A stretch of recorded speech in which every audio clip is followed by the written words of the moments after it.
आज मैं मेरी पार्टी लोक जनशक्ति पार्टी रामविलास की तरफ से माननीय स्पीकर साहब के ऊपर आए अविश्वास प्रस्ताव के विरोध में अपनी बातों को रखने के लिए यहाँ पे खड़ा हुआ हूँ। आज जब मैं अपनी बातों को यहाँ पे दर्ज करा रहा हूँ, मुझे अफसोस इस बात का होता है कि आज हमारा विपक्ष इतना मुद्दाहीन हो गया है कि आज उन्हें सदन में लाने के लिए एक अविश्वास प्रस्ताव, वो भी स्पीकर साहब के खिलाफ, इन तमाम मुद्दों में, सरकार की तमाम गतिविधियों में, तमाम कार्रवाइयों में अगर उन्हें सबसे ज़्यादा महत्वपूर्ण कुछ लगा तो वो इसको लेकर आए। ये अपने में दर्शाता है कि अब विपक्ष के पास या तो कोई मुद्दा बचा नहीं, और हकीकत इसमें यह भी है कि सरकार की जो भूमिका रही है पिछले 11 सालों में, मेरे प्रधानमंत्री नरेंद्र मोदी जी के नेतृत्व में जिस तरीके से सरकार की उपलब्धियां रही हैं, नीतियां रही हैं, शायद उन्होंने कभी विपक्ष को ये मौका दिया भी नहीं। पर आज जब हम लोग इस अविश्वास प्रस्ताव की बात कर रहे हैं, स्पीकर व्यक्ति विशेष नहीं होता, चेयर होता है, और इस चेयर का सम्मान हम सब करते हैं, हम सबको करना चाहिए। ये चेयर किस आधार पर काम करती है? संविधान के आधार पर। संविधान के आधार पर भारत की संसद, हमारा देश एकमात्र आधार पर चलता है। मेरे प्रधानमंत्री ने अपने शब्दों में इस बात को कहा कि देश चलेगा तो सिर्फ और सिर्फ संविधान के आधार पर चलेगा। मैं संविधान की ये कितना ये सम्मान करते हैं, क्योंकि कई बार कांग्रेस के तमाम नेता अपनी जेब में संविधान की किताब को लेकर घूमते हैं, अलग अलग मंच पे उसको लहराने का काम करते हैं। संविधान का सम्मान आप कितना करते हैं उसकी चर्चा मैं बाद में करूंगा, पर संविधान के रचयिता, उनका इन्होंने कितना सम्मान किया, इसका भी जिक्र आज होना जरूरी है, क्योंकि आज उन्हीं के बनाए हुए संविधान के आधार पर इस शेर का हम लोग सम्मान करते हैं। डॉक्टर बाबा साहेब भीमराव अंबेडकर। मैं पूछना चाहता हूं कांग्रेस विपक्ष के नेता और दलों से जो इनका समर्थन करते हैं, बताइए मुझे डॉक्टर बाबा साहेब भीमराव अंबेडकर का क्या सम्मान किया इन्होंने? बल्कि इतिहास गवाह है और हर कोई जानता है कि बाबा साहेब का सबसे ज्यादा अपमान करने का अगर किसी ने काम किया तो वो कांग्रेस की पार्टी है। आप बता दीजिए मुझे एक कार्य आप मुझे बता दीजिए जो आपने बाबा साहेब के सम्मान में किए हों। लगभग 4 दशक से ज्यादा भारत को स्वतंत्र हुए हो गए थे, पर उसके बावजूद बाबा साहेब की एक भी प्रतिमा, मैं फर्स्ट टाइम मेंबर पार्लियामेंट जब 2014 में बन के आया था, मुझे आश्चर्य होता था ये सोचकर कि एक ऐसा सदन जो संविधान के आधार पर चलता है और उसी संविधान के रचयिता की एक तस्वीर तक भारत की संसद में नहीं है।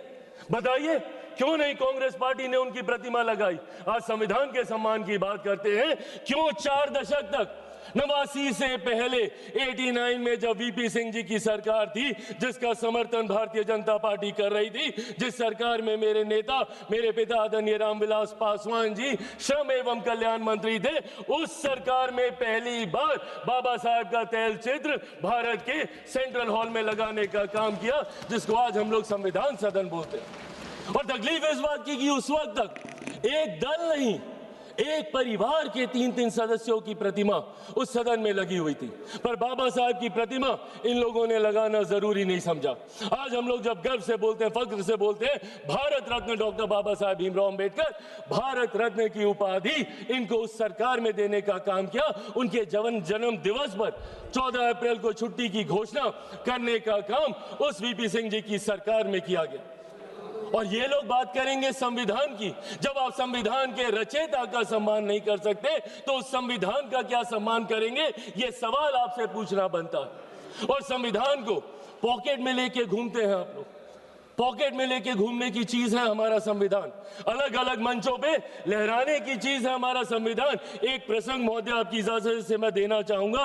2020 में किसी कारणवश मैं अकेले चुनाव लड़ रहा था बिहार विधानसभा का, और उस वक्त मुझे चुनाव प्रचार के दौरान, क्योंकि मैं गठबंधन से अलग था, तो ऐसे ही विपक्षी दल जितने बिहार के हैं, मुझे कहा जाता था कि मैं अपने चुनाव प्रचार में मेरे प्रधानमंत्री की तस्वीर का इस्तेमाल नहीं करूंगा। उस वक्त मैंने कहा था कि मुझे मेरे प्रधानमंत्री की तस्वीर बैनर, पोस्टर, होर्डिंग पे लगाने की जरूरत नहीं है। प्रधानमंत्री मेरे दिल में बसते हैं, जरूरत पड़ेगी तो दिल चीर के दिखाऊंगा। और ये है संविधान हमारा, इस लोकतंत्र के मंदिर की आत्मा है संविधान। हमारे देश की रीढ़ है संविधान, 140 करोड़ लोगों का स्वाभिमान है संविधान। कैसे संविधान को आप अलग अलग मंच पे लहराते हैं, उसकी किताब को ये लोग जेब में लेके घूमने का काम करते हैं, और संविधान का सम्मान with all due respect Congress बताएगी, जिन्होंने 1975 में देश में इमरजेंसी लगाकर सही मायनों में संविधान की हत्या करने का काम किया। आज ये संविधान का पाठ हमें यहाँ पे सिखाने आए हैं।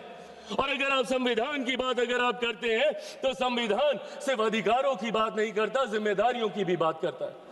राइट्स एंड ड्यूटीज को पैरेलली लेकर चलने का काम संविधान करने का काम करता है।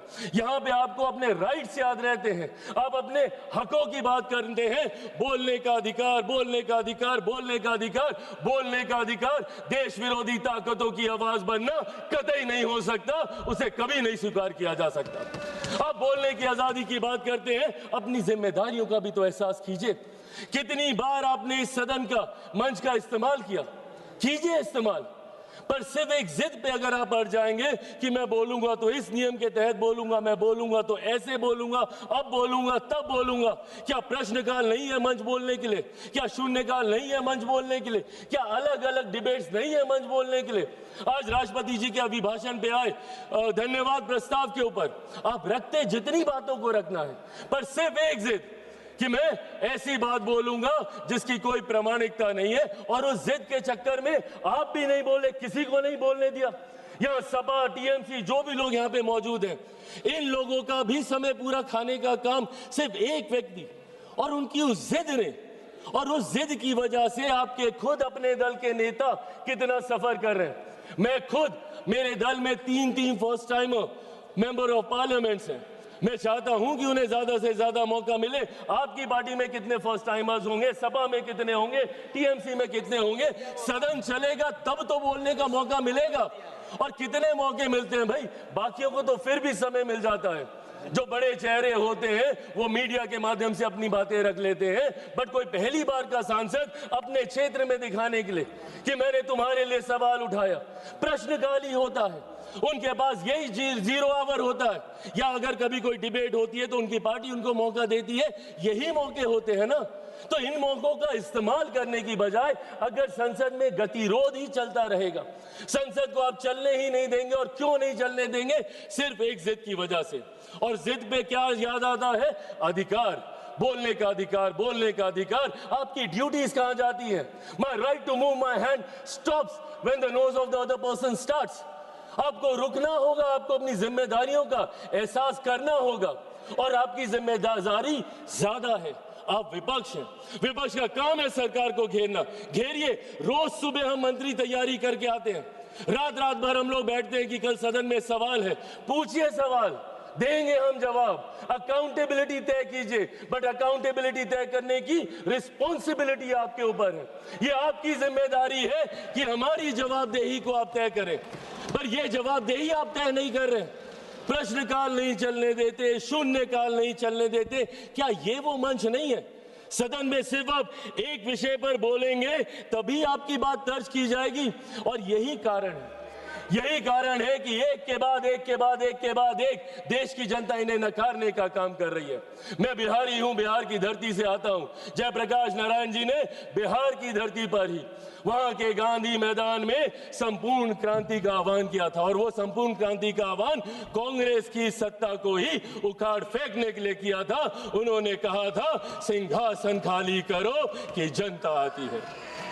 और आज वही काम देश की जनता के समर्थन से मेरे प्रधानमंत्री कांग्रेस मुक्त भारत करने का कर रहे हैं। क्यों? क्योंकि आपका आचरण ऐसा है। इस तरीके के आचरण को कतई नहीं स्वीकारा जा सकता।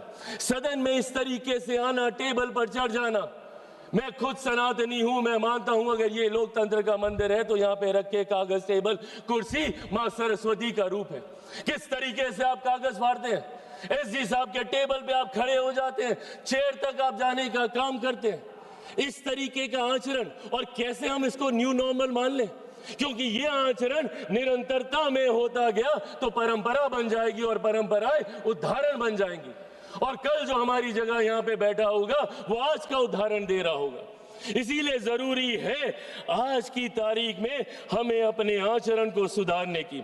एक के बाद एक जब मैं विपक्ष की जिम्मेदारियों की बात करता हूं, लोकतंत्र की खूबसूरती है सत्ता पक्ष विपक्ष। जहां सत्ता अपनी बात रखेगी, विपक्ष अपनी बात रखेगा। क्या है इनका ऑल्टरनेट विजन? एक विजन बता दें मुझे। अगर सरकार ये गलत कर रही है तो ये चीजें हैं, आप इसको सही कीजिए। ऑल्टरनेट विजन आप देंगे नहीं, सिर्फ आरोप लगाएंगे और लोगों को भ्रमित करने का काम करेंगे। आज तक इन लोगों ने लोगों को सिर्फ विपक्ष ने डराकर अपनी तरफ करने का काम किया। एक के बाद एक ऐसे मुद्दे उठाते हैं और उसको लेकर भ्रम फैलाने का काम करते हैं।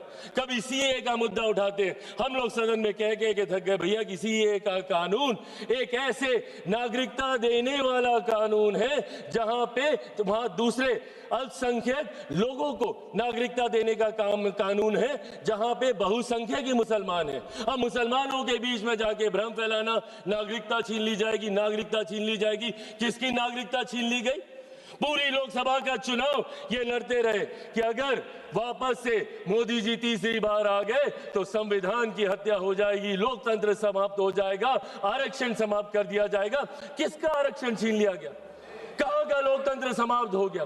कौन से संविधान की हत्या कर दी गई? एक के बाद झूठ बोलना और इस तरीके से लोगों को भ्रमित करना। और अब नया हथियार इनको मिला एसआईआर को लेकर। एसआईआर को लेकर सदन नहीं चलने देंगे, उसको लेकर हंगामा करेंगे। अरे प्रभु, एसआईआर पहली बार थोड़ी हुआ, आपके समय पे भी हुआ था। उस वक्त क्या हो गया एसआईआर को लेकर? और एसआईआर का जवाब तो बिहार की जनता ने दिया ना। एलओपी गए थे वहां पे 10-12 दिन वहां पे करके आए और ऐतिहासिक हार वहां पे दर्ज करा कर आए।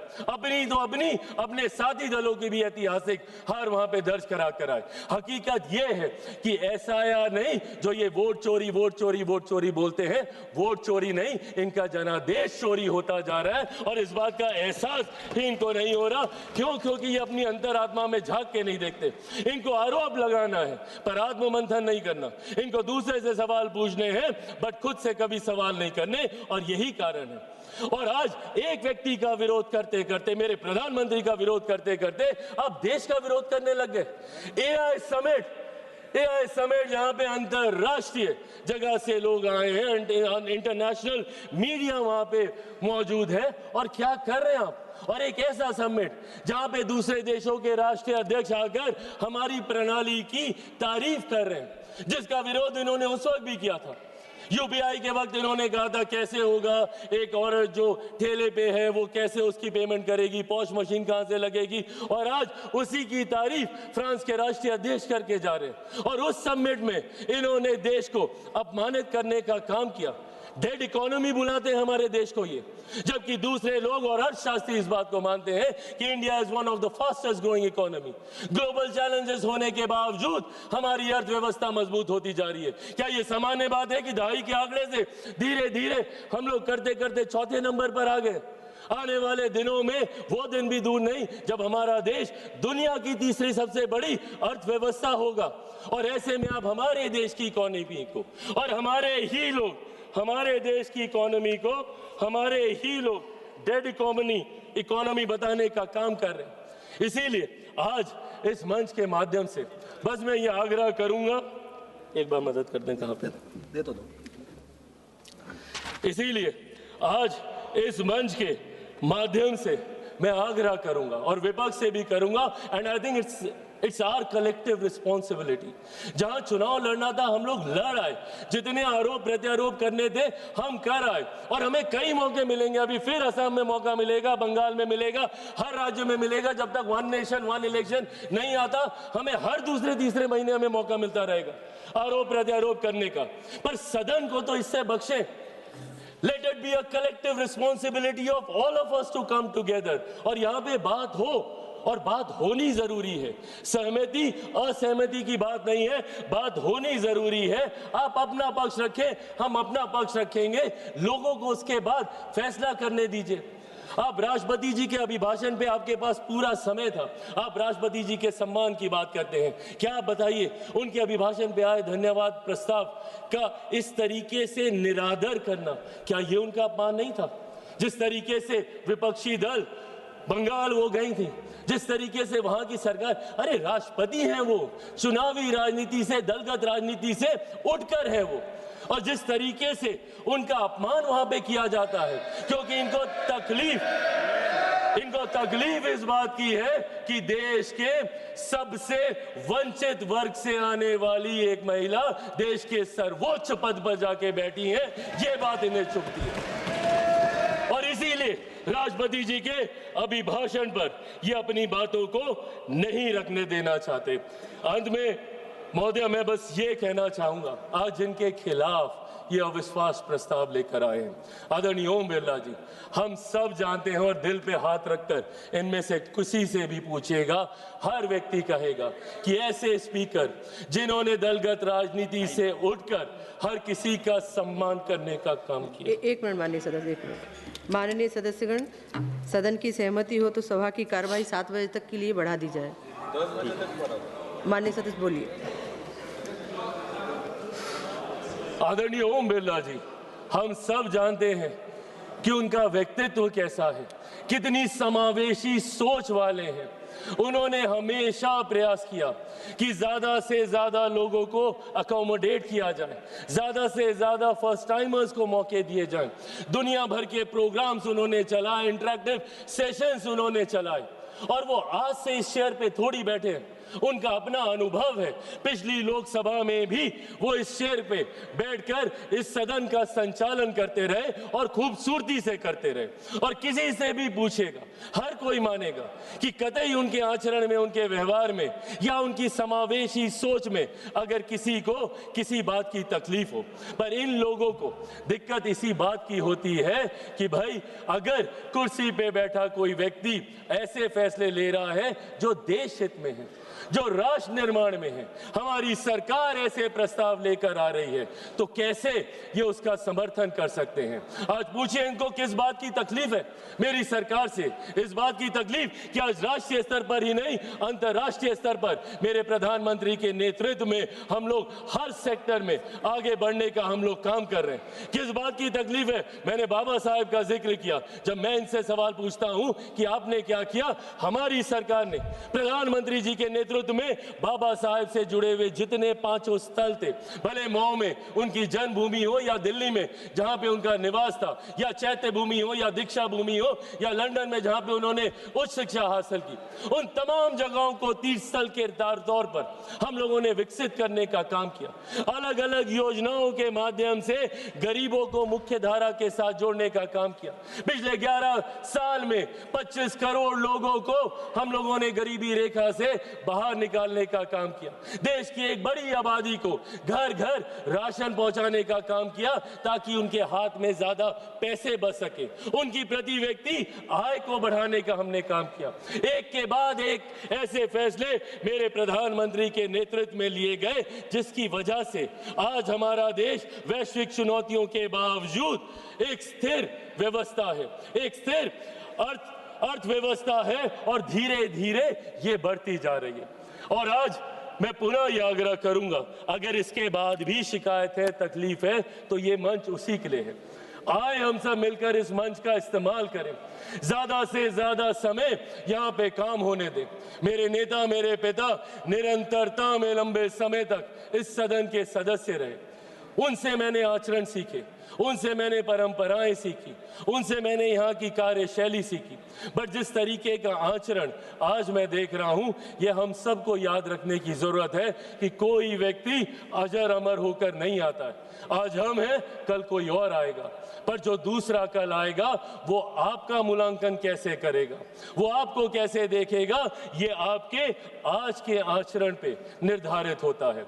इसीलिए आने वाले दिनों के लिए, मेरे बच्चों के लिए, आने वाली नई पीढ़ियों के लिए हम लोग खूबसूरत परंपराएं यहाँ से स्थापित करके जाएं। उसके लिए हम सबको यहाँ पर मिलकर कार्य करने की जरूरत है। एक बार फिर से आपने मुझे मौका दिया और मैं आदरणीय ओम बिरला जी का हृदय से बहुत सम्मान करता हूँ, और मैं मानता हूँ कि वो जल्द वापस इस कुर्सी को आके अपना उसको सुशोभित करने का काम करेंगे। मैं अपनी पार्टी की तरफ से आए इस अविश्वास प्रस्ताव का विरोध करते हुए अपनी बातों को समाप्त करता हूं। धन्यवाद।